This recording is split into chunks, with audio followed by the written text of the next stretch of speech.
All right, how we doing this? You just sending me the cards, or not the card? Yeah, you send me them like in single. Yeah, it'll be single. I don't want to accidentally jumble everything out. Cool. Do you want to rate these cards, or do you just want to go over them? Have like a rating system to have. Uh, well, do you want me to rate them? What I was thinking I is don't mind. if we rate them, we rate both, and then like always divide by two. Rate, divide by two, and then have like a top 15. What are we rating them to? 1 out of 10, 1 out of 5. Well, I think 1 out of 10 to make it a little bit easier, because I think one through five is like strict, you know. 1 through 10. No, like 0.5, right? It's just 1 through 10. Uh, No, like, yeah, 8.5. Like none of that bullshit, right? if you want to do 0.5s, I'm fine. Just not too No, crazy. Just I not. don't. You No, don't you I don't like don't. I doing. hate those. Yeah, just give me like a I would straight probably number. I do. hate I point would five. probably do 0.5s if it was like a 1 through 5, because 1 through 5 is very Yeah, strict. it is. So That I'm down with 1 through 10. you're one. Okay. All right. You know what? We're gonna keep this, and that's gonna be our intro. Is you hate half numbers. You don't consider them I real hate the half numbers. numbers. That's the intro. That's the intro. You hate half numbers. Let us start off with just with the one that's gonna be left out. This is from one of the commander set. It's called Dagger Focus Mage. It is a 1/4 Jin Monk that is two of any one blue. And I put it in here for mostly its first ability is instant and sorcery spells you cast cost one less to cast, one generic. It also says whenever you cast an instant or sorcery spell with mana value 5 or greater from your hand, this creature becomes prepared. So once it's prepared, you're able to cast a copy of this spell, which you can cast the one in the right side, which is Brain Geyser, which is 2 blue and X, with sorcery that says target player draws X cards. Yeah, I kind of the prepared cost is a little rough to me. I know your instants and sorceries are costing one less, but still casting a 4 cost instant or sorcery unless it's a game ender is not terrible. It's just a little rougher. Usually the instants and sorceries that I'm used to casting are like Bad. 2 to 3. 3 at the max. But Brain Geyser is a pretty sick old card. Gosh, I don't know. I think it was. Is Brain Geyser from Alpha? I know they took some cards from Alpha. I don't know. I know this. I do know Brain Geyser is an old card. I recently came across it, but I just forgot to see what set it was from. Yeah, it was printed in Alpha. Yeah, they brought back a bunch of old cards from stuff that I've heard. I haven't seen anything. I just keep hearing things on like YouTube Shorts and stuff. Yeah. So I put this card because the only part that I like is the first part. Your stuff costs less. Yeah, the That's cost reducer. yeah, the cost reducer is like the one that actually mattered to me. The casting something for 5 is just too much, man. I don't want to tap out. I don't want to tap out to get a what to end up spending 5 mana to draw 3 cards.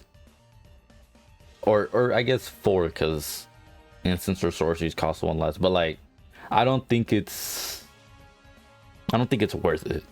I'd give it like a 5. Yeah, I would yeah, consider this like the definition of mid. yeah. I was gonna say the same. Maybe 4, maybe 5. Like if I were, oh, this is a commander thing only. Damn, so I can't even draft it. If I were to try to use this in a precon, I wouldn't be too. I would be okay with it, but I don't think I'd build with it in a deck unless I'm specifically doing like a spell slinger deck. Okay, so that this is just a 5 then. This is just straight up a 5. But actually, you know what? We're gonna make some nice. I think stew. We're gonna make some soup here with Cauldron of Essence. It's an artifact for 1 and black and green, and it says whenever a creature you control dies, each opponent loses 1 life and you gain 1 life. Then it has an ability for for 1, a black and a green, and tap it, sacrifice a creature, return target creature card from your graveyard to the battlefield, but only activate as a sorcery. This already is combo material. Just for the first line attack. This is like your blood artist or whatever. Just having to sacrifice creatures, bring them back, especially in Golgari. That's what you're really good at doing, at reanimating creatures, using them for like what, Phyrexian Altar, Ashen's Altar, using them for mana value and making sure you reanimate them. Like one of the like creatures that I really do think a lot when it comes to reanimating is Gravecrawler. Being able to always come back and being paired up with Warren Soul Trader. So this is Warren already, Soul Trader yeah. is the tap it, sacrifice a creature, No, I don't even draw think. card or I don't something? even I don't think. even I don't remember even what it is. think you have to sacrifice it. I think it's sacrifice a creature, lose a life, and make a treasure token. So with those three Oh, cards, you you're lose. right. Yeah, you lose a Yes. life, but you'll gain it back. You'll drain everybody of one, and with the treasure token, you just bring back Gravecrawler. They are able to respond to each trigger, but this, I think, this is nice to have because Blood Artist can always get hit, can always get like Thunderbolt, kill spell, or something because it is a creature. But an artifact, I feel like, is a little bit more safer. Yeah. And it's like creature recursion, so you can get something back for 3 mana, just like, I don't know, entomb big creature, and just for 3 mana and a creature, just bring it back. It doesn't even say like non-token; it just sacrifice a creature. So if you can make a token and 3 mana, you could just bring back anything you want from your graveyard. Say it's pretty. I like this card. It's actually pretty decent. It's a nice, just Golgari piece. You know, it'll fit nice in the Golgari Reanimator decks that I keep seeing float around. I can confidently say I like it. It's nothing too crazy, but it's still good. So what Yeah. would you give this card? I would go give it a 7. I feel like that's too generous, but I feel like a 7 is what I want to give it. I'm gonna give it a 6. You gonna give it a 6? All right, not too bad, not too bad so far. The first 2 cards were kind of hit or miss, but not too bad right now. Actually, let's go back into another Golgari card if you want to read this one. Sure, sure. What we got here? Dinah's Guide. I think it's Dina's. Dina's Guidance. 1, black and a green. Search your library for a creature card, reveal it, put it into your hand or graveyard, and then shuffle. Ooh. Ooh, okay. So it's a tutor in black and green, Yeah. which black tutors are usually always really good. Green tutors always usually search for creatures. So the only upside this card has that I'm seeing is that you can put it into the graveyard, and for 3, that's kind of expensive. Yeah. Honestly, I kind of wish this card was like Eladamri's Called, where it's like a white and a green, and you get to put it into your hand instead of like Whirly Tutor where you put it on top. But that extra mana kind of hurts it. Say it's not the strongest tutor, but it doesn't need to be the strongest tutor because any tutor is good. Graveyard Aspect is interesting. I just wish there was something else in this card. Then again, it's a pretty dang good card on its own already. Me asking for more is just me being hopeful. Don't get too greedy now. Yeah. I would say this is a solid like 6. Honestly, Not crazy, but still good. I would say the exact same thing. It has potential. It's just It is pretty nice. a little bit too costly for what it does. Maybe if it did like any card, not just a creature. Yeah, but at that point, that would just be a black card with green stapled onto it. I understand why they put creature, because then it truly is a black-green card. You know what? Yeah, you're probably right. You are So probably even in a right. school, even in a place where you're still like, even a plane, sorry, not just a place, but even in a plane where you have certain identities, you still have to stick to the color philosophies. Alright, what we got here? You want me to read this one too? Yes, you can read. Alright, so we got Aziza, Mage Tower Captain. Mage Tower, from what I remember, is like the Quidditch of this plane. So, Aziza Mage Tower Captain. It's going to be a red and a green, so just 2 mana. Where you get the green? Legendary creature. It's a where Djinn where you sorcerer. get the green from? Oh, red white. My bad. Oh wow. Sorry, my brain was still focused on the other card. No, Yeah, that's fine. red and a That's white. fine. Legendary creature Djinn sorcerer. Whenever you cast an instant or sorcery, you may tap 3 untapped creatures you control. If you do, copy that spell, and you may choose new targets for the copy. Wow. Okay, so this is a spell copy on red and white, which is something you really don't see. Honestly, I think Boros would make like abuse this card because you know how they love their creature tokens. Yeah, they love their tokens. Yeah. This is great. This is interesting. And you could tap itself too. Like it doesn't say you can tap. So like you just need It, 2 creatures. Bring yeah. this one in, and you're good to go. And it's any instant or sorcery. You don't even have to. It's not once per turn either. Dude, I feel like this card's actually really good. It's cheap. It's 2 mana. It's 2/2, which is fine, and it could count itself as a body. So technically, it's tapped 2 creatures as well. Okay, but here's the thing though. What spells are you trying to copy in red and white?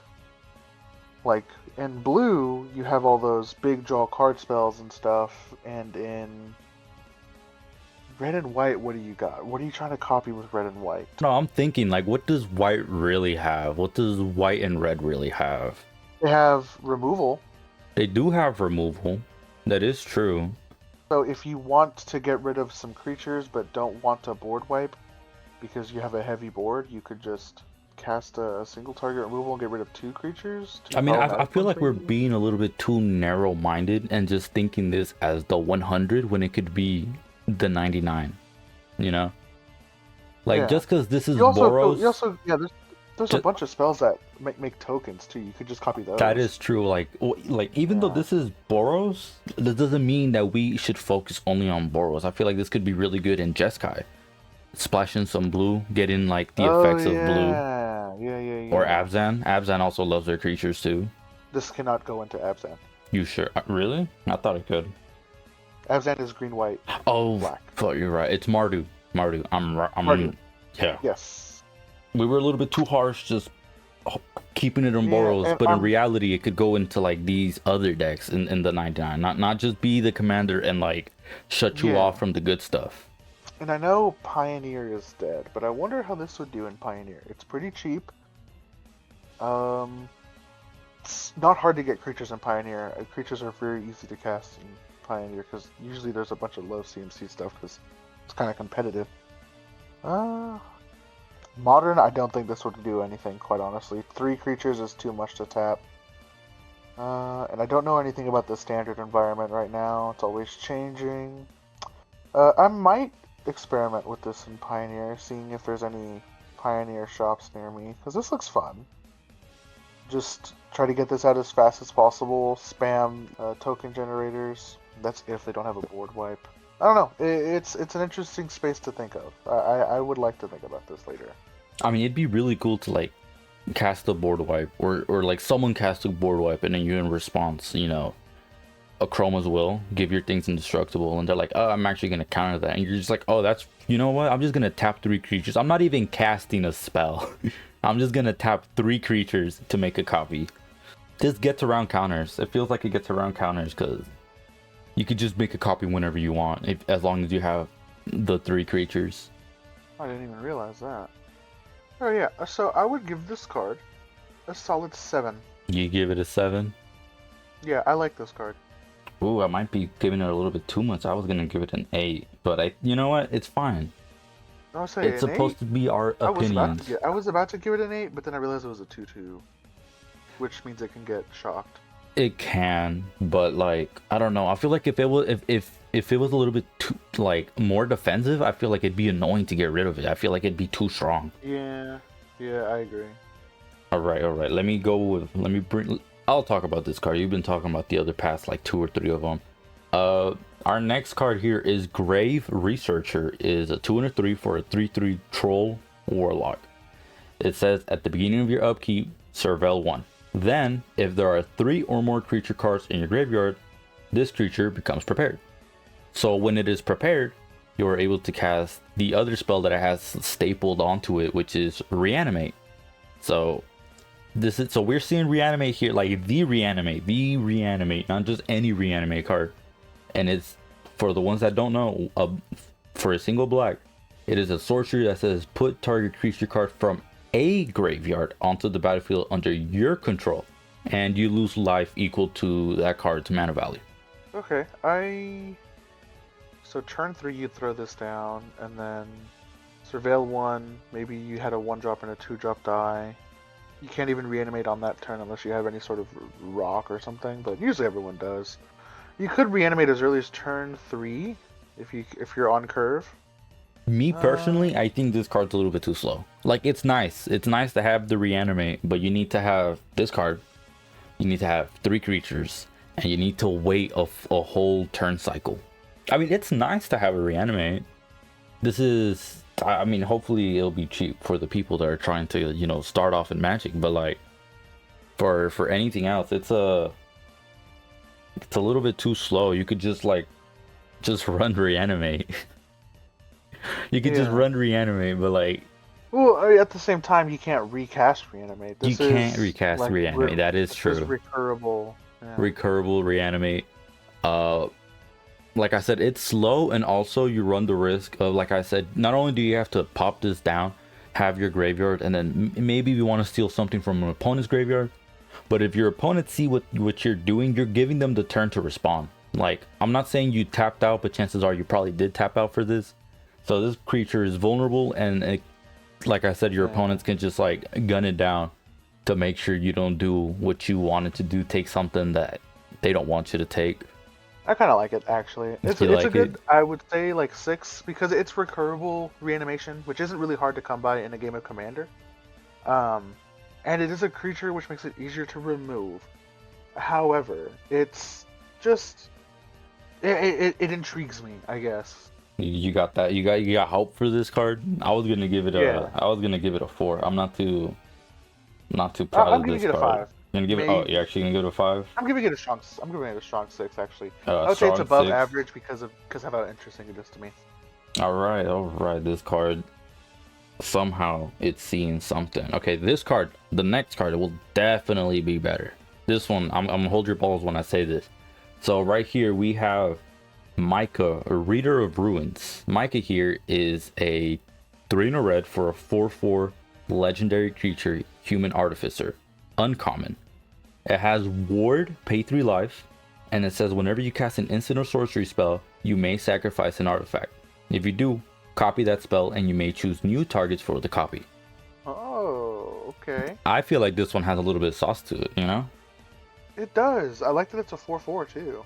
Oh, big butt. It can't get bolted. You have to do a little more work to get rid of it. Also, it's hard to get bolted anyway. Ward, pay 3 life. Oh, yeah. And sacrificing an artifact, dude, that's easy. Yeah. People do that all the time in a game of Commander. Yeah. I like this. I feel like this card is like, I mean, 4 mana is a lot, but having that ability to just make copies by sacrificing a measly artifact.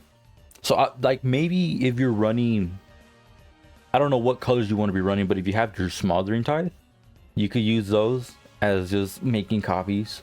I mean, what's a heavy artifact deck? Like, what's a deck that would have red in it, but it's like running artifacts? Oh, the last Commander, the Elephant, the Precon. They had a Precon for this last, what do we call it? No, but I'm saying, like, if you would make a deck that has like more artifacts compared to the other decks, whether it's tokens or whatever, what colors do you think is the strongest for this? Here we go. I got the name for it. It's Oskir, the Reconstructor. Look that up real quick, or put it on the screen or something. But yeah, it's Vigilance. You can pay 1 to sacrifice an artifact, and target creature you control gets +1/+0 or +2/+0. Then you can exile artifact with X from your graveyard if you pay X, and then create 2 tokens that are copies of the exiled card. Oh. So, I say that deck would love this card, like 100%. I'm gonna give this card an 8. I say I'm gonna give it a 7, dude. I I'm gonna like give it. it a 7. Say it's not blowing me away, but I Okay, like it. yeah, I get what you mean about that, but like, its ability is not something to just gloss over, you know? Yeah, it's not. I like it. I say an 8 and a 9 is like, oh, I love this card, and a 10 is for me is like, oh, so that's a perfect card. Oh I'm yeah, I'm you know gonna what? give it You're a 9. right. You know, right. I should definitely keep these numbers in check. No, you know, I still feel strong about the 8. I feel like it really does have Yeah, I potential. say I'm not telling you to change your ranking, but like for me, it's like 1 through 4 is like I don't really like it. I don't know why people would like it. 5 and 6 is like I can see why people would like it. 7, 8, and 9 are like, oh, I like it slash love it, and 10 is like that's a perfect card. I have to have it. All right, That's what the rankings are for I'm me. gonna give you this card to read because I know you're so green pilled in this game. Whenever I think of Hey green, I think yo, of you. green is the best color. This isn't the sorcery. It's already failing for me. Okay. Zamon's Experiment. 3 and a green. Sorcery. Look at the top 5 cards of your library. You may reveal up to 2 creature and or land cards from among them. Put the rest on the bottom. Put all land cards revealed this way onto the battlefield tapped. And put all creatures revealed this way into the top of your hand. Ooh. So for 4 mana, you could at maximum get 2 lands, which is kind of rough. But you could get any 2 creatures off the top. That's pretty. I kind of like it. It's and or you could I don't mix know and how match. much. Yeah, I don't know how much I would like it though. For an Is uncommon, it any land or is it it's basic? pulling its weight for an uncommon. May reveal up to 2 and or land cards. So any land. Ooh, okay, that's pretty good. Yeah, that's not saying basic. Yes, I was saying that's pretty good. I like it. I'm gonna give it a 7. Oh wow. Yeah, I was gonna give this one a 5. Say it's 4 mana, which is a little intense, but in a green deck you're usually ramping pretty fast. I don't think I would put this in my Sylvala deck. I think in my Sylvala deck I rely too much on the little guys that untap or little guys that are big power. But I still like it. I would be interested in this card. Not enough to put in their deck yet. I'd have to see how it performs in other mediums It'd or be decks. it's very good at digging for 5. 5 is a big number to dig through your deck, Yeah, digging for 5 is pretty good. but like, I mean, they couldn't make it too strong. Like, if your lands enter untapped, it'd be a little bit too busted. You'd just be getting like the best lands that you have. But you know, for what it does, it's okay. You could get big creature, or you could just get more lands for more ramp. Here we have Harmonized Trio. This Oh, is 1 mana. yeah. Okay. So Harmonized Trio is 1 blue for a 1/1 Merfolk Bard Wizard. And it says you could tap it and tap 2 untapped creatures you control to prepare this creature. So you gotta tap 3 essentially. But once you tap it, you are able to prepare it and you're able to cast Brainstorm. And for those who don't know, Brainstorm is an instant for 1 blue to draw 3 cards and then put 2 cards from your hand on top of your library in any order. Oh yeah, so this is just brainstorm on a creature. It's just Brainstorm on a creature. Okay,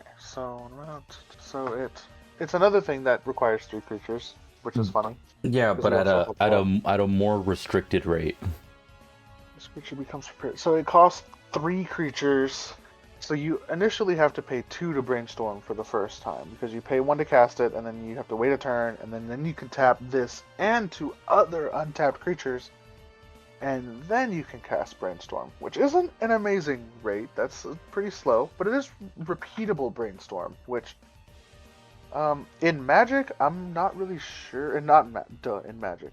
In Commander, brainstorm isn't all that effective. It's you know the next 2 cards of your library, but I don't know. I've never had luck with it. I've tried it in different blue decks that I've run. I just every time I'm like using it, I'm like, oh man, I wish I had literally anything else in my hand right now except maybe like a land. Yeah, this card is it's pretty slow. I mean, you could get this out turn one, but like I don't like unless you have like 0 mana creatures or whatever. You could probably get the Brainstorm out on turn two, but like this is a slow card for slow decks. This is something you're probably running in like Bant or Azorius, you know, something to pillow fort and like just mess around with your top decks or whatever. So not, this isn't awful. It's actually decent. I will say it's decent, just not my like, not for me. Not for you. It's like a 4. It's a 4. This card is hitting all-time lows with the 4, and I'm giving it a 2. This is probably like the lowest card that I've been rating. I'm gonna let you read this simple card. Alright, well, let me see what we got here. Oh, this is a nice art. Flashback. 1 red. Target instant or sorcery card gains flashback until the end of turn. Flashback is equal to its mana cost. Oh, hey, this is literally just It's just flashback. snap.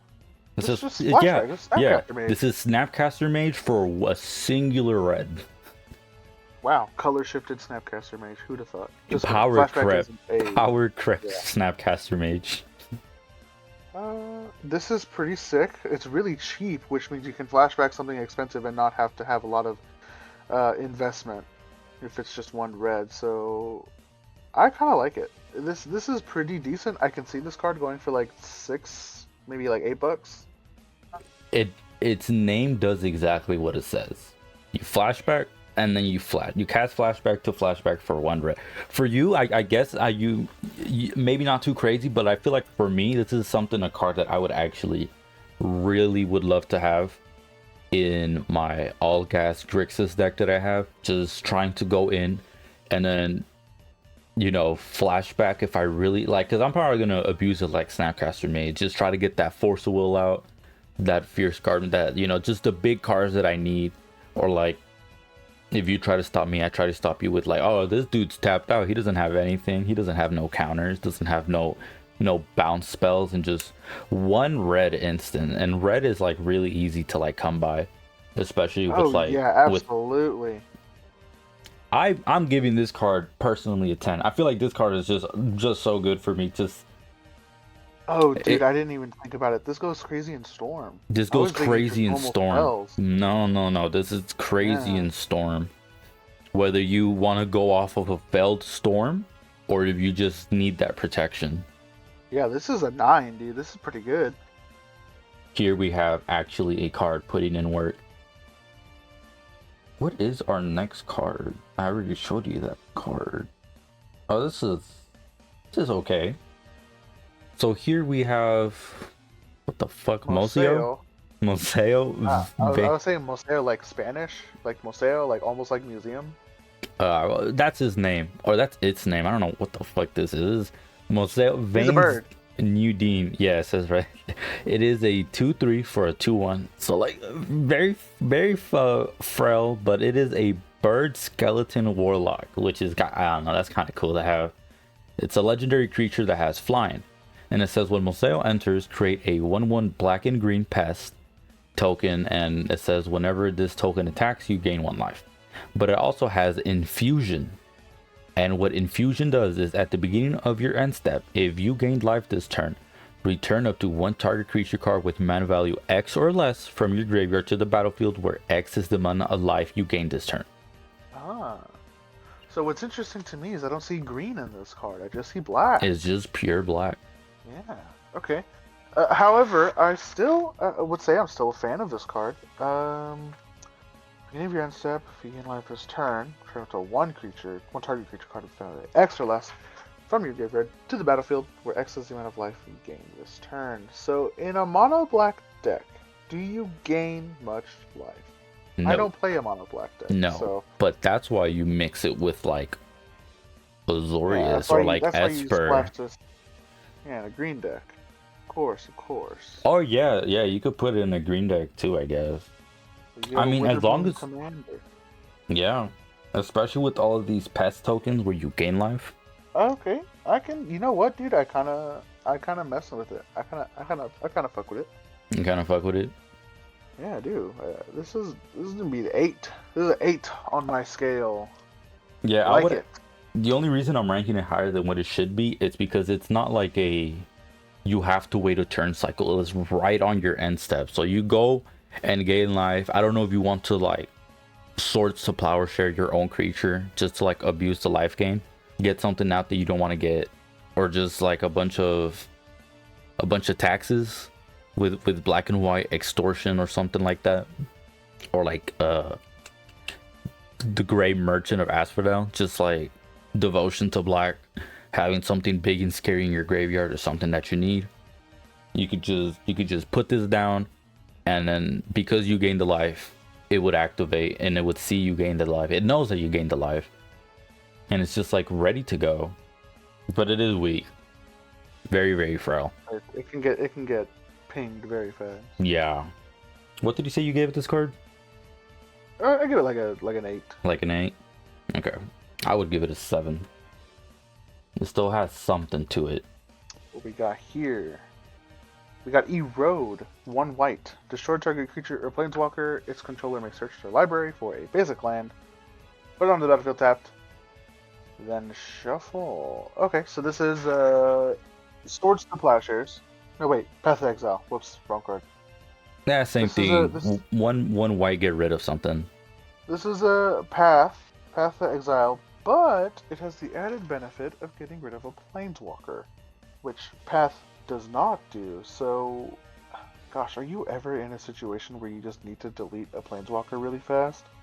In Modern, it used to be like that with Ren and 6.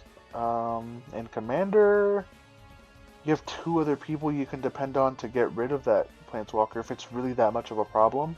It's like a downgrade, or like an upgrade.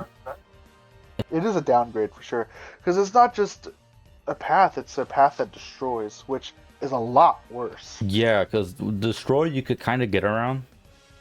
Unlike exile is just get rid of the problem. Yeah. But with this, you downgrade exile to destroy, but you add in planeswalker.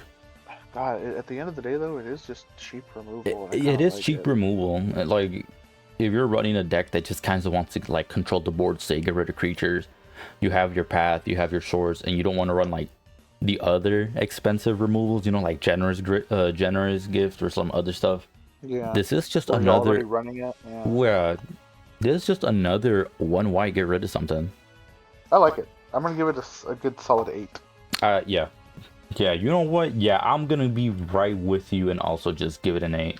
Even though it is slightly worse, it still gets the job done. Yeah. I did show you this card earlier, but I'm still gonna put it in here. We have Withering Curse. So Withering Curse here is 1 black for a sorcery that says all creatures get -2/-2 until end of turn. But it also has Infusion, which we saw with Mosaio, which is if you gain life this turn, destroy all creatures instead. That's not hard to do. That's pretty easy to do, actually. Any lifelinker, any draw 2 card, or no, draw 2 card, lose 2 life. That's Sign in Blood. Gaining life is pretty easy to do in a game of Magic. God, but 3... Okay, so it costs 1 less than Damnation, which Damnation is a pretty standard Wrath, 4 mana, get rid of everything. But you also have the ability to not kill all the creatures, but kill all the weak, cheap creatures. So this could be a token sweeper if you don't want to get rid of your own creatures. Like if you have like a 5/5 and a 6/6 that are constantly, you know, protecting you and maybe one's drawing you a card every turn. If you want to just get rid of a bunch of tokens, you could do just the first mode. Don't gain any life. Right, like you said, it's just to get all the annoying creatures out of the field. The tokens, the mana dorks, just like the stuff that you don't want your opponent to have. So it is kind of flexible. I wouldn't say like the best type of flexible, but like...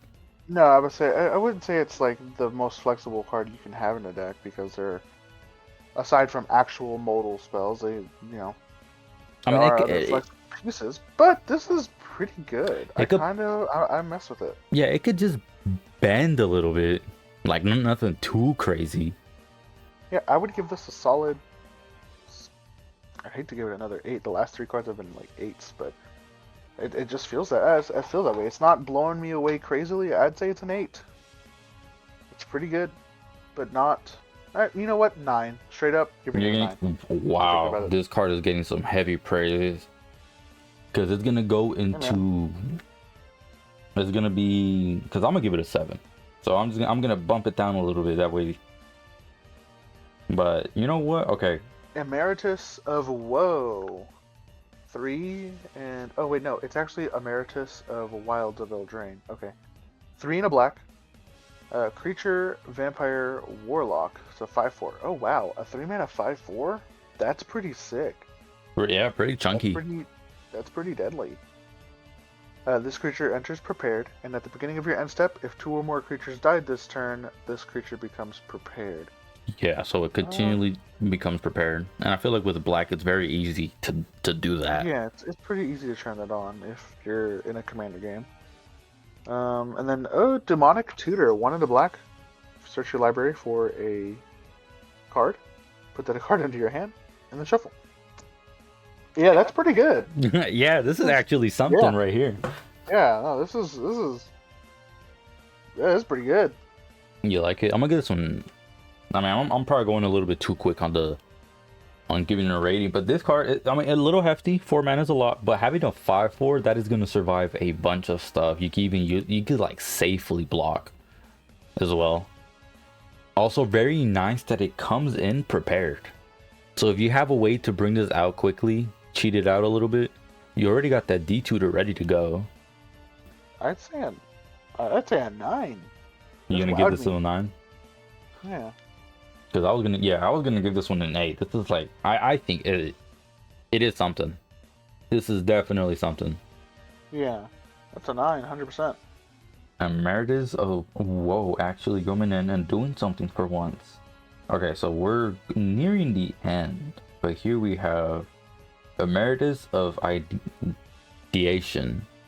Yeah, Emeritus of Ideation. So this is a 3 colors blue, or 3 of any. 3 of any blue for a 5/5 human wizard with flying and ward 2. It also says this creature enters prepared. Oh. Whenever this creature attacks, you may exile 8 cards from your graveyard. If you do, this creature becomes prepared. And the little card next to it is Ancestral Recall. 1 blue instant, target player draws 3 cards. Huh. They printed Ancestral Recall on a creature that does cost 5. Yeah. But it has flying and ward too. So it has a little bit of evasion, and it can protect itself, and it does enter prepared. The target player draws 3 cards, Ancestral Recall for 1 blue. So you're going to be paying 6 mana. 6 mana to draw 3 cards, which is pretty bad. It's pretty bad. Look, man, However, they couldn't just print Ancestral Recall, just put that hoe out on standard. I don't know what you're expecting, but yeah, no, I didn't think they could, but I mean, I'm not looking at it as Ancestral Recall. I'm looking at it as a creature that can draw 3 cards for 1 blue, which is still 6. So it's a creature that draws 3 cards for 6 mana, which isn't the best, but I mean, from what I can tell. But it's also a 5/5 with flying. Oh, with flying, yeah. That is big damage, but it is the big slow. Cheating it out would be pretty easy though. It is just a creature, and it does enter prepared. So if you were to cheat it out, you could just draw 3 cards as early as you can cheat it out. Yeah, with like I don't know what cards you're thinking of, but I'm thinking like Court of Calling, or like, well, yeah, mostly Court of Calling. Well, even Court of Calling, you can still pay 3, so you'd be paying. Yeah, but Court of Calling is an instant. So you can do it like someone's end step. You don't have to tap out for this creature. Oh yeah, that is true. Or like Neoform, having a 4 mana drop, Birthing Pod. Oh yeah, Neoform would go crazy actually. Eldritch Evolution to get it, I guess a little bit more safer because it's like a +2 on mana value. But Those are the cards that I was thinking of, like those cards to cheat it out. But I don't Uh, know if it's worth it to cheat it out. I like it. I'm gonna give it like a 7. It's just not for me. I know people can mess with this card and break it somehow. I'm pretty sure it enters prepared. So if you were to like copy it or something, it would enter also prepared. Oh yeah, with like Phyrexian Metamorph for like Phantasmal Image. And it's not legendary either, so you can just have a bunch of copies. I'm sorry, dude, Yeah, but I this like it. I feel like It's this just one's not. just like I'm gonna give this one a 4. I'll It give it like a 6. It's not the worst. It's not bad. it's not bad, but I think it's just too many hoops. We're trying to make it work. All right, so here we're gonna start hitting our dragons, and first we have Quandrix the Proof. The Proof. It is 4 green and a red. Oh no, green and a blue. My bad. For a legendary creature, Elder Dragon, 6/6 flying trample, and it has Cascade. It also says instant and sorcery spells you cast from your hand have Cascade. Okay, I kind of like it. I'm just not a big Cascade guy. I know it's a powerful ability. You know, there's decks and modern builds around it, Living End and stuff like that. But I've just never used it, so I don't know much about it. Non-land card that costs less. You may cast it without paying its mana cost. Put the rest of the bottom. I can see this being a big splashy thing in Commander. You know, it's the Commander. You have a Cascade Commander, but it is limited to instants and sorceries. Yeah. So you exile a non-land card. So any instant or sorcery. Can you? Am I reading this wrong, or can you chain instants and sorceries? Well, if you cast your first instant or sorcery from your hand, it would cascade into another instant or sorcery. But since that one was casted from the deck, not from your hand, it would stop there. Well, Cascade. The text that I'm reading is when you cast a spell. It doesn't say when you cast a spell from your hand.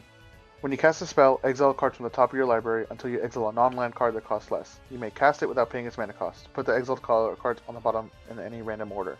Well, if you could cascade into a creature with cascade or something that gives your stuff cascade, you could probably keep on going, but you can't. Oh, it's just you cast from your hand, Cascade. Never mind. Okay, I was not. I was only reading the rules text, not the bottom part. Okay. Oh, Okay. okay. Yeah, I was reading the rules text. I was like, it doesn't say from your hand, but no, the creature himself.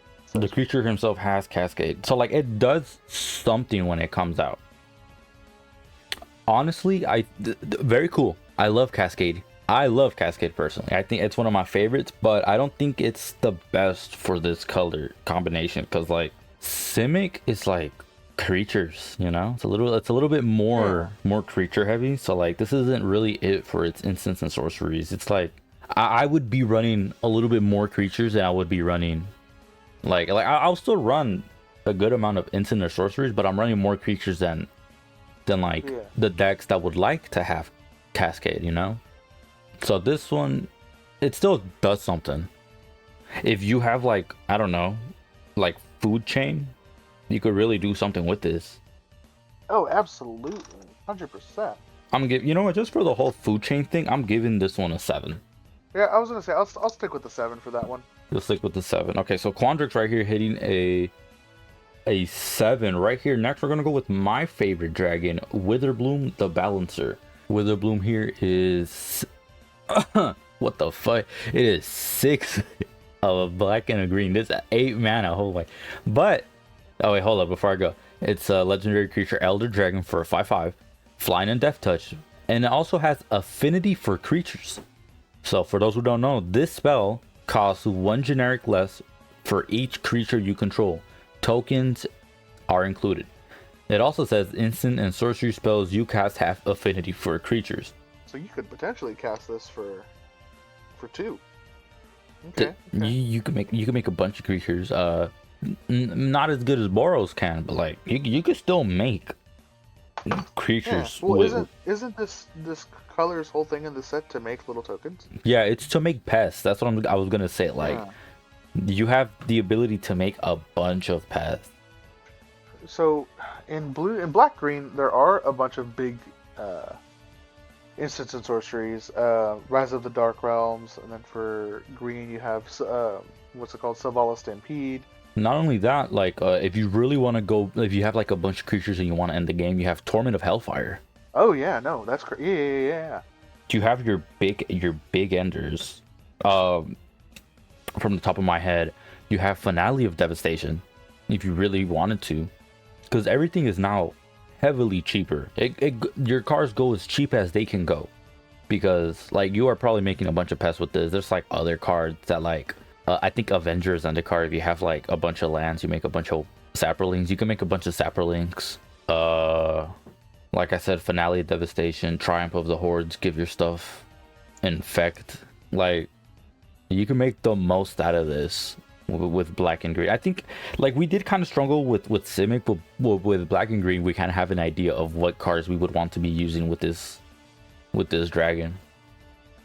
Okay, yeah, this is a decent. I'm trying to think of different All of your creature tutors, different things you can do your with, and I kind of like it. all of I your like creature it. tutors, your Green Sun Zenith, Nature's Rhythm, Court of Calling are just crazier because now Court of Calling, not only can you affinity, but you can convoke it.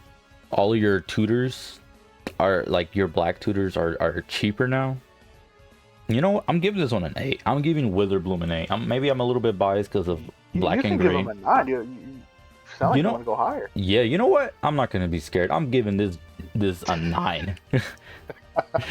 I'm giving this one a 9. You're right. I saw this one. This one's my. I'm being very biased, but that's why I'm giving it a high rate. I like this dragon compared to the other ones. So yeah, I like Witherbloom a lot. It is very hefty, but with the affinity for creatures, you could bring it down very, very cheaper, especially with your mana dorks counting as 2 instead of 1, because of the affinity and they tap for mana. Yeah. Yeah, I like this one pretty decently. This is gonna be a 7 for me. All right, all right, all right. Our next dragon, we have Prismari, the Inspiration. You could go ahead and read this card. Prismari, the Inspiration. 5 and blue and red. Ward. Pay 5 life with flying. And then instant and sorcery spells you cast have Storm. Oh, wow. Yeah, this is the Storm Dragon. Yeah. Yeah, this is pretty flashy. Yeah. This is a this is a kill on sight something. No, dude, I'm not giving your shit Storm. What the fuck? Dude. I see this I'm and countering. yeah, no. They knew what they were doing. That's why they gave it Ward pay 5 life. Pay 5 life. Like I guess in Commander, right? Yeah, we have 40, but like it's still a good chunk of life. Definitely something I want to get rid of. Cause Storm is Storm is not something I want to fuck around with. Like, no, you could. Storm is gonna start getting out of hand. Yeah. This is a scary guy. I would get rid of him 100%. This is counter material. Like imagine getting him on the board. Yeah, getting on the board. Scary. It's a little kind of hard to do. 7 mana is a lot, but like you have dude, if you get it there, do you know how much? Yeah, you have a bunch of cantrips that you could just use, like Jataxian Probe or Gutter Shot or Gutter Snipe, I think it is. Just like those 0 mana spells. Boost up Storm, your cantrips that like exile the top 2 cards of your library and then create a treasure token. Yeah. Left unchecked, yeah, this is definitely something that you need to get rid of. Like this is not like, oh, look at my dragon, you know, he's black and green and then he's like big and chunky and like what does your do is like, oh, might just commits war crimes. 7/7 is crazy. Because the other one was Quandrix was a 6/6. Witherbloom was a 5/5, and this is a 7/7. Wait, so we're missing 2 dragons, right? What are the other? We're missing. We're missing red white and red white black. So I'm gonna go with the weakest one. This is like this is like dead ass the dragon I like the least out of the whole dual color set that we have. Lorehold, the Historian. Okay. 3 red and white. We have a legendary Elder Dragon. Flying Haste. Each instant and sorcery card in your hand has a miracle too. At the beginning of each opponent's upkeep, you may discard a card. If you do, draw a card. Okay. Each instant and sorcery has a miracle too. You may cast it for its miracle cost if you draw it. Discard a card if you do draw a card.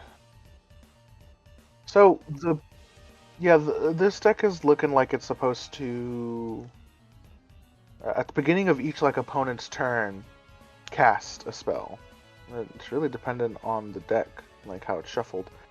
Because if you run into a bunch of kill spells, each opponent you could take out one. But if you run into like at the beginning of your upkeep spell, I don't know. I'm not too knowledgeable on red and white sword. I don't. Red and white are the cards that I. This is what I meant when I said like these dragons need more splash of color. Like red and white itself isn't doing anything. Respectfully, I I feel like mean, I feel like it would like. I'd say blue helps every deck, but it just kind of does feel like it. But I feel like this one will help it more with all the brainstorms and stuff like that. The cards that you want to go mess with the top. Speaking yeah. about top, Sensei's Divining Top would be really good with this. But this one, So anything that lets you peek, like you can filter. even if you have this as your commander, I don't think it does anything. Right? It enters the battlefield and it just I don't think it does anything really. You draw a card and then you discard a card, but if you go into a sorcery in your opponent's turn, you know, it's kind of just like busted. You need your like your flash enablers. I feel like this is a trap. I feel like this one's a trap. It's not. I don't know. It just takes some work, which most cards do, but this one I feel would take a little bit more. It's interesting to me, quite honestly. I like it. Really? I just don't Dude, know how much I like it. Like, I it's just so weird. I don't like it for the lack of resources. And as much as I like gambling, I don't think this is like worth the gamble of like, oh, what do I have at the top card? Like like you need a bunch of like top deck manipulation, like scrying and whatnot. But I don't think this one's like this is like for me the weakest one in like the whole set, and I'm like giving it a 4. Yeah, I'll give it a 6. Alright, what we got here? We got Silver Quill the Disputant. Flying Vigilance 4/4 for 2 and a black and a white. So actually pretty decently costed. What are the other ones cost? Expensive. 3, 2, 5, 7, 8, 6. So this is the cheapest dragon by far. Yeah, that's what's really helping this one. Okay, then we have 4/4. Gosh, what are the other stat? I know the other stat lines are crazy. 5/5, 7/7, 5/5, 6. Yeah, okay. So this is also the weakest dragon. But Flying Vigilance is still like it's 4/4 is like I would say your average survivor. Yeah, It gets 4/4 is around pretty a good. bunch. It cannot get bolted. It cannot get shocked. It can, if you do both, then yeah. It gets Okay, around a Flying bunch. Vigilance 4/4. Each instant and sorcery each instant and sorcery spell you cast has casualty 1. Ooh. I remember this one now. I was wondering why you kept saying you liked this one. I'm like, I don't fucking remember liking any of them. But I remember this one. Yes, I really like this one. This one's super cool. This is just what do you call it? What's the term? Aristocrats. This is like the aristocrat commander. Aristocrat's all about sacrificing creatures. This one has a direct payoff in the text box, meaning you casualty 1. So if you sacrifice a creature with power graded, so you can copy any spell, and you can copy any spell once for just a single token creature or a single 1/1. That's what like white and black are really good at doing is token and sacrificing. Oh yeah. Because you have a bunch of cards with like morbid or like cards like diabolic intent where you want to sacrifice a creature, or like morbid, diabolic, morbid, and I forgot the other ones that like revolt with like that 1/1 mana fatal push. Yeah, this is super fun. I kind of want to build this guy. It's just no, actually no, I don't want to build it. It's just aristocrat. It's just aristocrat. But it has a really cool dragon. But yeah, I like it. Like both art wise and like ability wise, like you could have like not exactly. I'm gonna go back to like Torment of Hellfire, but you could Torment of Hellfire, pay however much X is, and then you could just copy it with like anything. I don't know. It's when I saw this initially, I was like, oh dude, that's pretty cool. And I read, I'm like, oh, that's pretty cool. Cause like, let's say you cast it turn 4, turn 5, is it any spell or no instant sorcery? Okay, so, oh gosh, casualty 1. Okay, so it's a sacrifice creature, but what's something impactful you could cast? There's a bunch. Hold on. You know what? Your tutors. Yeah, any tutor. Oh damn, that's a good point. Literally your tutors. Yeah, tutors. What other spells are like any removal? Any removal, because like with tutors, you're probably getting your combo pieces. because you're getting 2 from 1. Oh, dude, any token. I know I said it before. I didn't think about it. Any token makers, any like X spell where it's like make X tokens. Yeah, White has a bunch of those, yeah. dude. This one might That's actually great. be the better one. Torment of Hellfire, but not that much. I think Torment of Hellfire is better in the other dragon, but it's still No, but pretty I'm good. still saying like you could still pay like a Yeah, low cost and double it. yeah, this is pretty sick. I really like this one. I'm giving this one a 9. I'm giving this a. I would give it a 10, but I just like it. It's just like I think it has the most potential out of the other one. It's cheap, it's quick. I think most potential would go to the other one, the storm one, but this is still super sick. Yeah, because like I said, this one's cheap, quick, and the casualty is really easy to do with all the tokens you're gonna be mass producing. And like the storm one, like I mean, he's not bad either. He's good. It's just like 7 mana is a lot. That's 7 mana pass. It is just kind of so. Yeah, okay. I get what you're saying. I feel you. I feel you. Was that it? Is there any other cards? I think that's it. Thanks for having me on here, man. You This is didn't even pretty rate sick. the I like card. looking at these cards. Oh, you're right. I know I did. I said it was 9. Oh, you also okay? This one might be the better one.